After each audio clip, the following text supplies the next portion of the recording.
Homily. But a short homily. Mark chapter 3, verses 13 to 15. Jesus went up on a mountainside and called to him those he wanted, and they came to him. He appointed 12 that they might be with him, and that he might send them out to preach and to have authority and to drive out demons. End of reading. When I went to seminary, which is a very long time ago, A.B. Bruce's book, The Training of the 12, was the text we all read. And this text was sort of central to that text, especially verse 14. He appointed 12 that they might be with him and that he might send them out to preach. Now, James Edwards' commentary on Mark, Pillar commentary, says this about the text. He says, the simple prepositional phrase, to be with him, has atomic significance in the Gospel of Mark. Discipleship is a relationship before it is a task. It's a who before a what. Now, the essence of that is this, that you become most like the people you hang out with the most. You become most like the people who you relate to most intensely. You're the product of a family. You will only be changed by at least that intense a kind of relationship with other people. And that means that no one then can really be sent out until they're brought in to be with in a very radical, intense way. With who? Well, with Jesus, first of all, which does mean that if you're being trained to go out to minister, your training time when you're brought in to prepare for ministry does have to teach you how to pray. It does have to deepen your spiritual life enormously. You're supposed to be with Jesus during these years. But it also means to be with, again, intensely relational, communal, intensely with your mentors and your trainers and with other students, with your colleagues. And therefore, it's only through some kind of very radical communal experience, spiritual formation, that you really become someone who can be sent out. Now, everybody talks about that. We talked about it when I was a seminary student. I was both a professor at Westminster Seminary for a number of years and a member of the board. I was saying to Lig, to be a voting member of a faculty and then be a voting member of the board is a pretty unusual career. And so I've seen it from all sides. And I know that on the one hand, everybody says, that's it, that's what seminary ought to be. Intensely communal, lots of time together, very relational, teaching how to pray, looking at each other's souls, okay. And then you get to the board of trustees and you realize we can't afford it.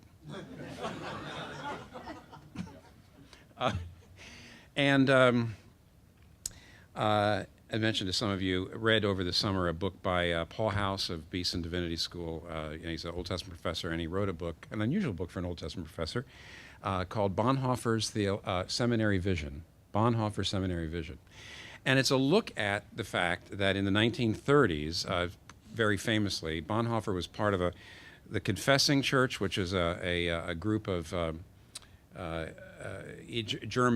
German churches that did not want to go in with Hitler and the Nazis, and they formed these underground seminaries that were all illegal. None of them lasted very long. But in the seminaries, Bonhoeffer, the one that we know about, Bonhoeffer, they took students who were being prepared for ministry. They lived together for 6 months to a year. There was no papers. There were lectures, but it was all discussion. There was no grades. And it was small, generally, 8 to 20 students at a time, in with a mentor. And what Paul House gets from that is, that's it. We have to have very small classes. The professors have to have, mentoring relationships with all of their students. We should do no distance education at all because that's impersonal. And yet when I got done with the book, I suddenly realized, and I, thinking about the start of this great thing we're doing here, and A.B. Bruce, Training of the 12, and Mark chapter 3, I think that actually something, I don't know Paul House, by the way, so forgive me for criticizing. It's a great book. And yet there was something he just seemed to miss completely. Uh, in Europe, in Germany, even today in many parts of Europe, you don't have the MDiv. You had your theological training, which was done in university.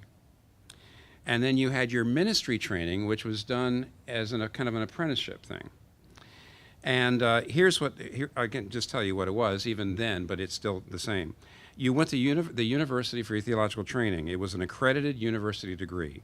The subjects were biblical languages, exegesis, biblical studies, church history, theology, and philosophy.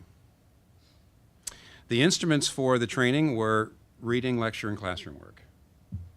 The products were passed tests and approved papers. You produced tests and papers that were approved and passed, and that was your product, and that's how you got your degree. And the goal was academic excellence and the mastery of a body of knowledge. But ministry training was always this. It was a non-credit program. It was smaller and more intense. And it was about the equivalent of about a year, maybe. And these were the subjects. The subjects were reading the entire Bible together in the original languages, just reading and commenting and learning, expositing the biblical texts that had most to do with ministry, the doctrine of the church, the nature of the church, worship sacraments, how do you do pastoral care, how do you disciple other people, how do you master your own confessions. You master the confessions of your particular church in that place, not generally in the academic.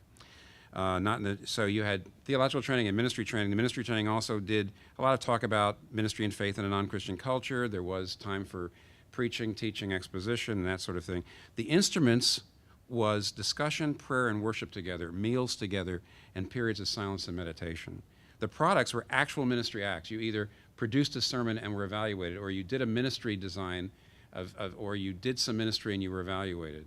The days were, this is where people go, oh, it wouldn't be good. The day would start out, everybody would come together, and there would be a time of silence and meditation, and you were taught how to meditate on the scripture and pray. Then you were immersed in the Psalms together every day. You had a time of worship.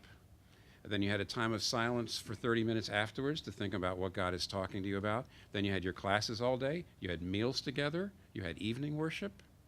Totally communal, all about with Jesus, with your trainers, with your other students. Now, what's interesting is, in our country, and only in our country, these two aspects, the theological training aspect and the ministry training aspect, which have been divided in other parts of the world, have been fused in the MDiv. So you have both the academic, the theological, and then you also have the ministry training aspect. Now, let me say that has meant several things. Here's the positive, and the positive, I think, actually outweighs the negative, despite the fact I'm about to tell you what the negative is at greater length, even in my little tiny time of talk.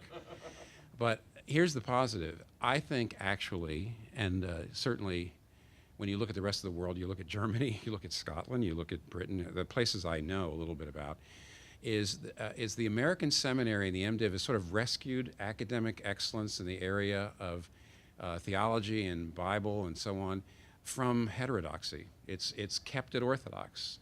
It's kept a pretty high level of academic excellence and training, and it's in a sense it's preserved it. It took it away from the universities where in the rest of the world it's become liberal. It has just not kept its orthodoxy. And I think that's probably worth it. Frankly, I think for the American Seminary program, the fusing of the two into one program, into the MDiv, when I consider what we've accomplished, I think that's worth it. When I see what the rest of the world has struggled with, I think it was worth it. But the problem is that when you load the ministry training part that was in those non-accredited seminary programs into the MDiv, you lose a lot. And here's three things. The number one thing you lose is the fact is the pedagogies tend to be fused when they are really different. No offense to any biblical language instructors who might be in here, but even it would be really nice over breakfast to talk to your Greek instructor about optative and subjunctive and stuff like that, but you don't need to. It's not the most, in other words, I don't have to process it that way. I mean, I can get that online. I can get that in a lecture. There's a lot of stuff that truly does work, that you do master it through relatively academic settings. And you can also master it online, by the way. However, you can't learn to pray that way. I mean, I just wrote a book on prayer, so could I give you a set of lectures on prayer? Could I give you a course on prayer? Yeah. If everybody in this room was in a course on prayer, could I give you some probably edifying lectures? Probably so. But that's not how to teach you how to pray. We need to be, I can't teach this many people to pray. That's where the communal has to be. And when it comes to teaching people an awful lot of things that have to do with ministry, that's where the pedagogies are really different, and the MDiv tends to merge them. Secondly, all kinds of people can come into the academic part. You just have to be academically qualified. You may not know whether you want to do ministry or not. You may not know what you want to do with your life. That's fine.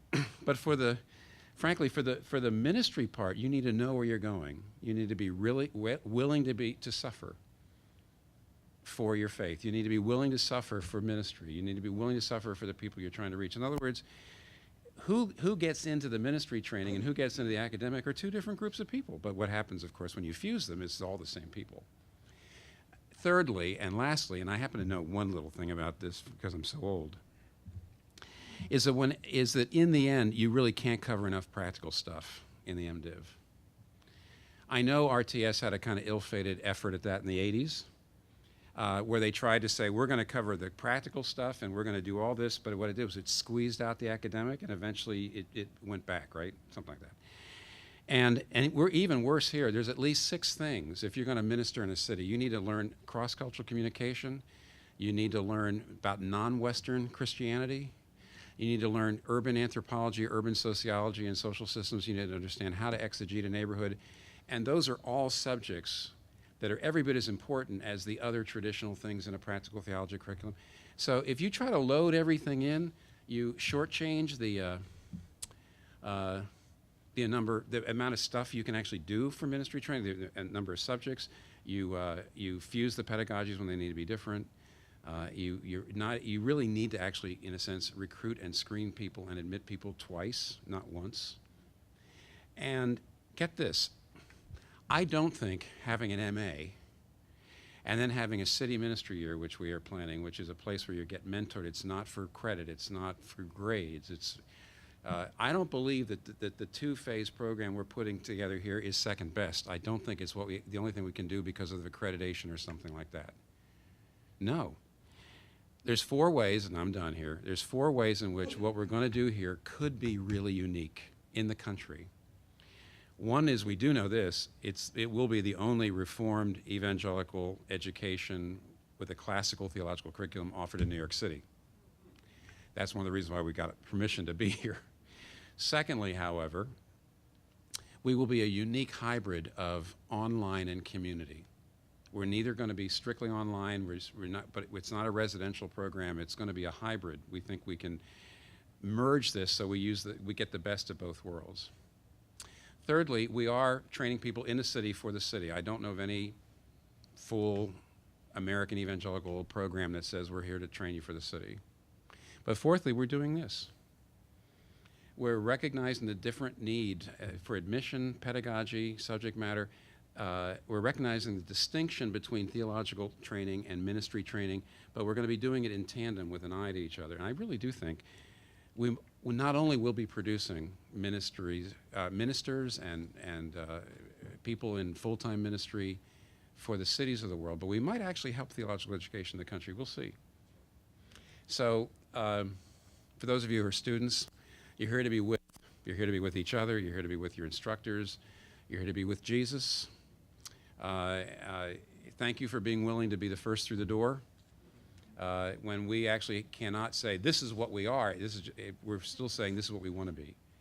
And you're going to help us, so thank you.